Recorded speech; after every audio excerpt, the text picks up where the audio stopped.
Assalamualaikum warahmatullahi wabarakatuh. Perkenalkan, nama saya Fitrianti dari kelas 12 IPA 1. Di sini saya akan menjelaskan tentang kimia unsur periode 4 atau golongan transisi. Yang pertama, saya akan menjelaskan kelimpahan unsur periode 4. Yang kedua, sifat-sifat periode 4. Yang ketiga, kegunaan, pembuatan, serta dampak penggunaan periode 4. Pertama, saya akan menjelaskan tentang kelimpahan unsur periode 4. Yang pertama ada skandium.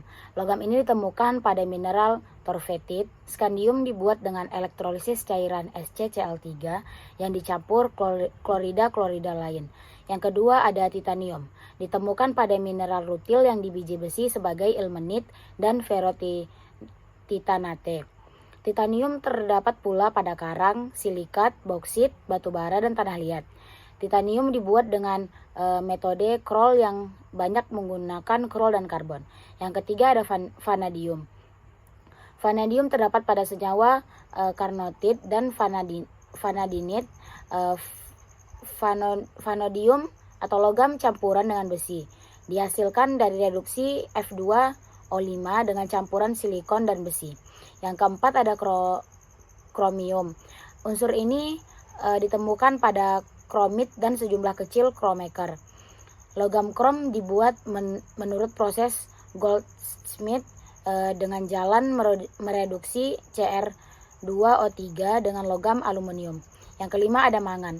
Mangan bisa ditemukan pada biji berupa pirulosit dan rhodochrosite. Pembuatan ferromangan dilakukan dengan mereduksi MnO2 dengan campuran besi, oksida, dan karbon. Yang keenam ada besi. Besi jarang ditemui secara bebas di bumi, namun berada dalam wujud biji besi seperti hemamite, siderite, dan magnetite. Besi dibuat menggunakan biji besi dengan cara mereduksi biji dalam tanur atau tungku. Yang ketujuh ada nikel. Nikel bisa ditemukan sebagai senyawa seperti sulfida, arsen, dan silikat. Yang kedelapan ada tembaga. Unsur ini dapat ditemukan pada pirit tembaga, bornis, kuprit, melakonit, dan malasit. Tembaga diperoleh dari biji kalkopirit CuFeS2 melalui tahapan pengapungan, pemanggangan, reduksi, dan elektrolisis. Yang kesembilan ada seng. Unsur tersebut ditemukan di alam sebagai senyawa sulfida seperti seng blende, senyawa karbonat kelamin, dan senyawa silikat seperti hamimorfit. Pembuatan logam seng dilakukan dengan memanggang seng sulfida, lalu oksida seng direduksi dengan karbon pijar. Yang terakhir ada kobalt. Kobalt di alam ditemukan sebagai arsenda dari Fe, Co, Ni, dan dikenal sebagai smaltit, kobaltit, dan eritrit. Unsur kobalt ketika hujan, hidroksida hujan akan timbul atau NaOCl. Selanjutnya saya akan membahas tentang sifat-sifat unsur periode 4. Itu ada sifat fisika. Yang pertama, sifat logam, kecuali seng. Logam-logam transisi memiliki elektron-elektron yang berpasangan. Hal ini lebih memungkinkan terjadinya ikatan logam dan ikatan kovalen antar atom logam transisi. Yang kedua, titik lele dan titik didih. Unsur-unsur transisi umumnya memiliki titik lele dan titik didih yang tinggi karena ikatan antar atom logam pada unsur transisi lebih kuat. Titik lele dan titik didih seng jauh lebih rendah dibanding unsur transisi periode keempat lainnya karena pada seng orbital D-nya telah terisi penuh sehingga antar atom seng tidak dapat membentuk ikatan kovalen. Yang ketiga, jari-jari atom. Tidak seperti periode 3, jari-jari atom unsur-unsur transisi periode 4 tidak teratur dari kiri ke kanan. Hal ini dipengaruhi oleh banyaknya elektron-elektron 3D yang saling tolak-menolak yang dapat memperkecil gaya tarik inti atom terhadap elektron-elektron. Keempat, sifat magnetik. Paramagnetik yaitu atom, molekul, atau ion sedikit dapat ditarik oleh medan magnet karena elektron yang tidak berpasangan pada orbital D-nya. Diamagnetik. Yaitu atom, molekul, atau ion dapat ditolak medan magnet karena seluruh elektron pada orbital D-nya berpasangan. Ada ferromagnetik, yaitu kondisi sama dengan paramagnetik, hanya saja dalam keadaan padat. Logam Sc, Ti, V, Cr, dan Mn bersifat paramagnetik, sedangkan Cu dan Zn bersifat diamagnetik. Untuk Fe, Co, dan Ni bersifat ferromagnetik. Selanjutnya ada sifat kimia. Yang pertama, kereaktifannya. Dari data potensial elektroda, unsur-unsur transisi periode keempat memiliki harga potensial elektroda negatif kecuali Cu N0 sama dengan plus 0,34 volt. Ini menunjukkan logam-logam tersebut dapat larut dalam asam kecuali tembaga. Yang kedua, pembentukan ion kompleks.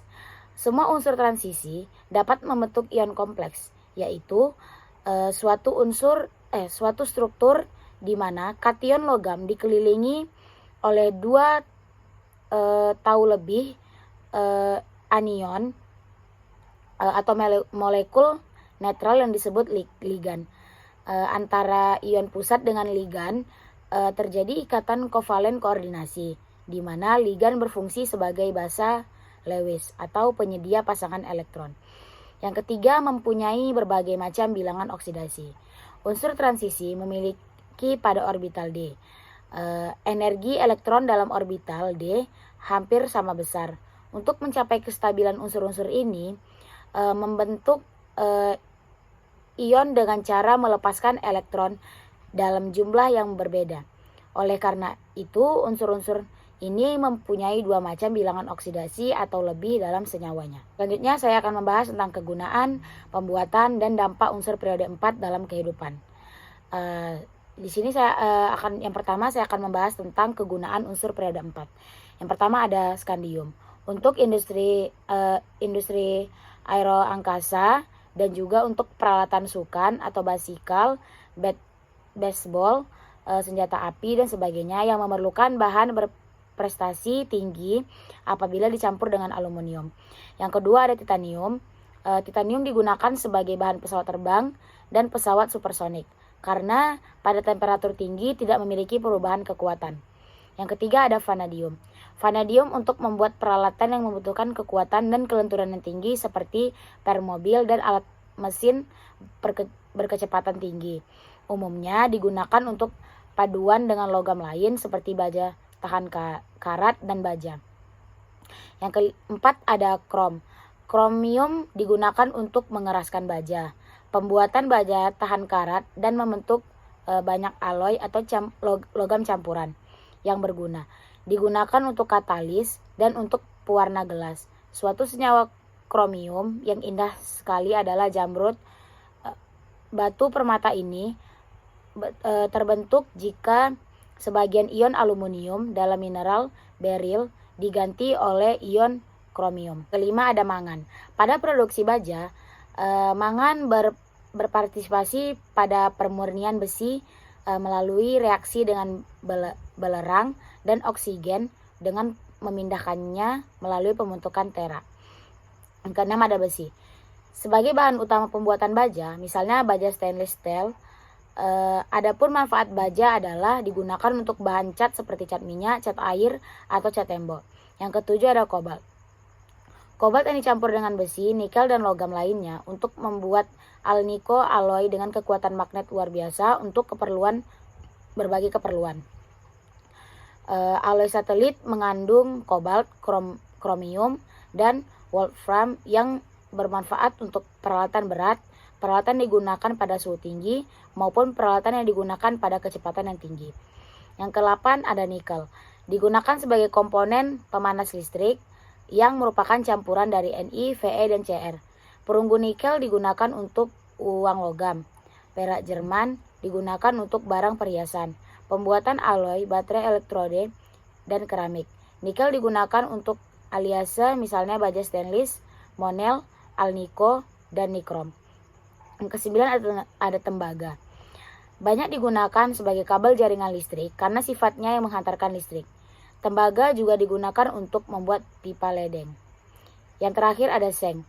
Digunakan untuk melapisi besi dan baja untuk mencegah karat.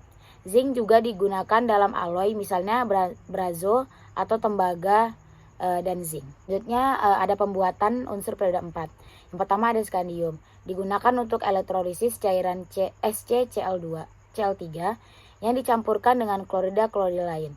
Yang kedua ada vanadium. Dihasilkan dengan mereduksi F2O5 dengan produksi campuran silikon dan besi. Yang ketiga kromium. Langkah-langkah dalam ekstraksi unsur krom dari bijinya adalah sebagai berikut. Kromium 3 dan biji diubah menjadi dikromat 6. Reduksi CR6 menjadi CR3. Reduksi kromium 3, oksidasi dengan aluminium. Yang keempat, mangan. Mereduksi oksida mangan dengan natrium, magnesium, aluminium atau melalui proses elektrolisis. Yang kelima, besi ferum atau besi. Dapat diperoleh dengan cara mengekstrasi bijinya dalam tanur hembus atau tanur tinggi. Bahan baku yang diperlukan dimasukkan dalam tanur tinggi yaitu biji besi, karbon, dan batu kapur. Yang keenam ada kobalt. Unsur kobalt di alam selalu didapatkan bergabung dengan nikel dan biasanya juga dengan arsenik.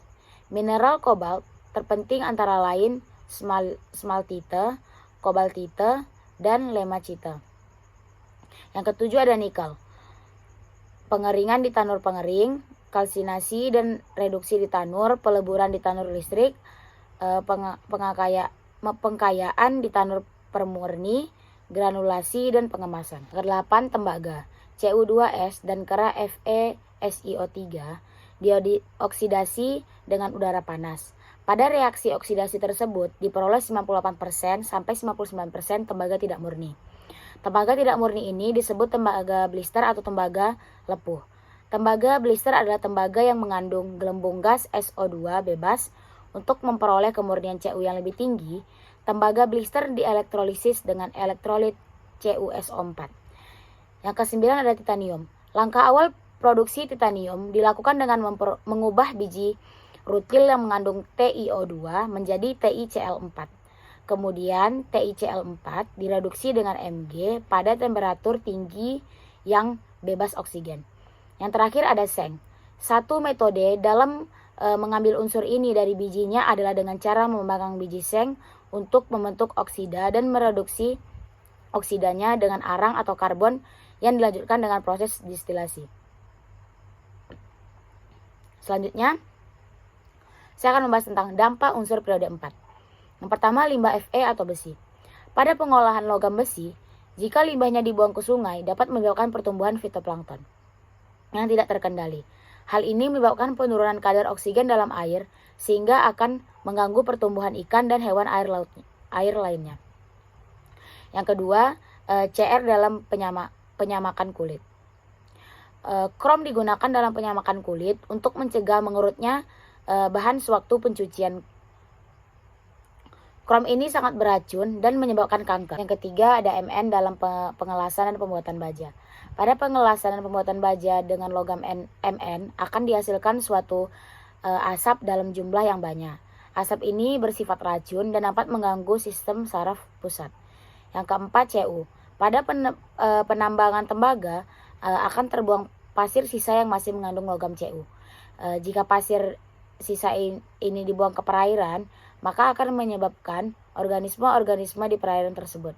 Yang kelima, titanium.